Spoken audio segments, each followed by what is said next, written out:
Welcome back, my favorite artists.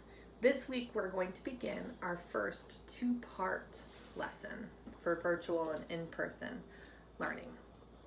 This week we're going to focus on a really intriguing and beautiful cultural celebration called Day of the Dead, or Dia de los Muertos.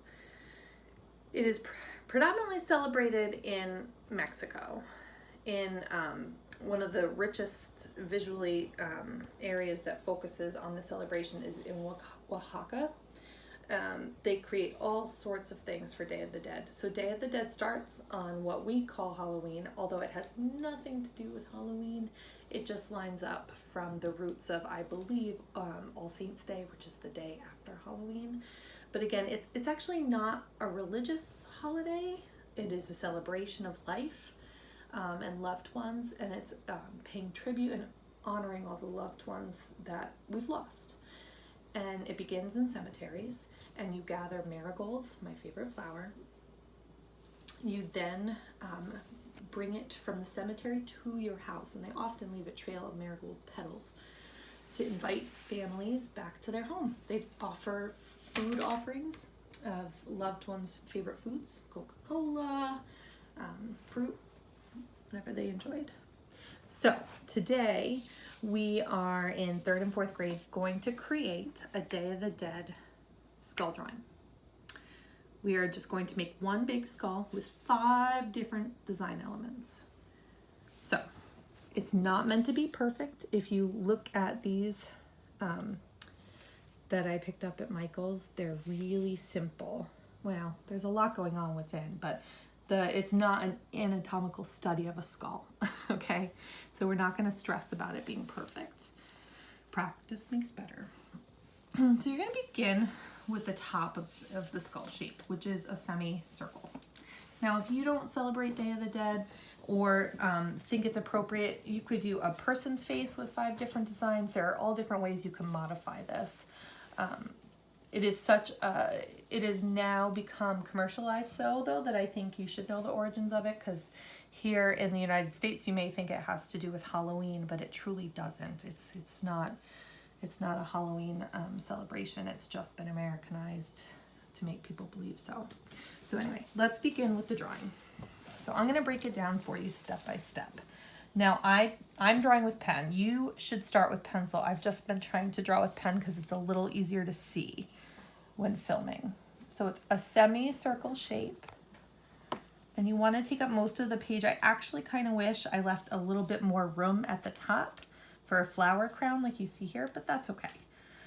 Then you kind of come in, and I already feel like I've made mistakes, but we're not going to worry about it because practice makes better, truthfully. And then you come down for the jaw, and you can give it all sorts of different chins. Now, I like to kind of map it out with the nose so I know where I'm going with it, and you can see where this comes in at your, like, right above your cheekbones. You kind of line up with your nose, and I like to do an upside down heart. It's sweet, it's not spooky. Go from there. Now, we're going to come up to the eyes. And I'm just doing the best I can. I'm not stressing about it. Now, I really like the way this skull has its mouth. It's smiling, which I really enjoy. I'm going to copy it. So you need 5 different design elements. So I don't have any yet. None of what I have here is a design element. From here, I'm going to come and make, I don't really have room for the flower crown, so I'm just going to give it a flower in the forehead. Now for this skull I'm drawing, I'm thinking of my grandmother, who I lost, who I love very much. My daughter called her Gigi. Her name was Dorothy Ruth, and she loved flowers.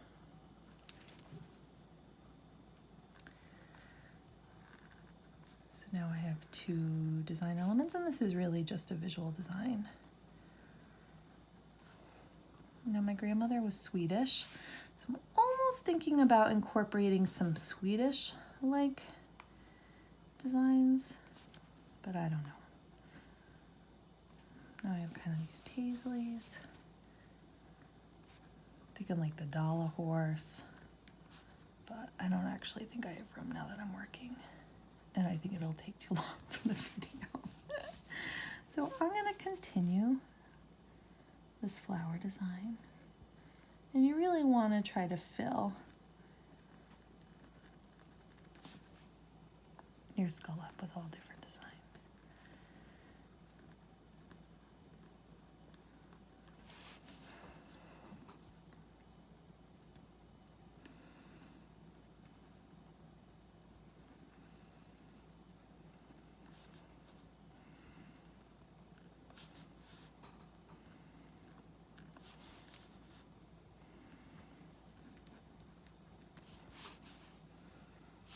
Let's see.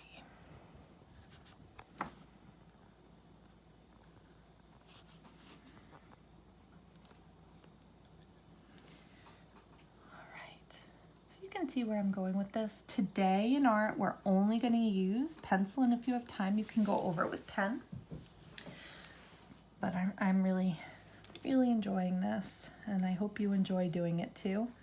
I do hope to eventually cut them out, so just think of it that way. We'll see. We're still in the process of making those art kits for you. So if you're doing pencil, you can kind of rework it. But we are going to color these, but not this week, next week. So don't stress about that. Think you could start to map out the colors that you want to use. I'm kind of, oh, I know, my grandmother loved butterflies. That's 5 elements.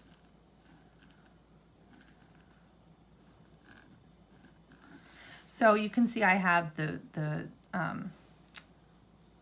vine here. I have a butterfly I just started working on. I have my circles.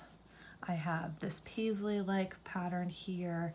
I have a different flower I kind of messed up on, but I'm still working on it. I'm thinking about it.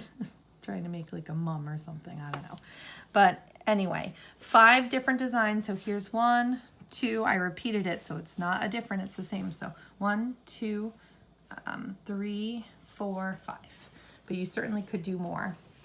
All right, guys, I hope you have fun making your Day of the Dead inspired. I call it a sugar skull, but it's a skull illustration. Again, 5 different design elements within your skull.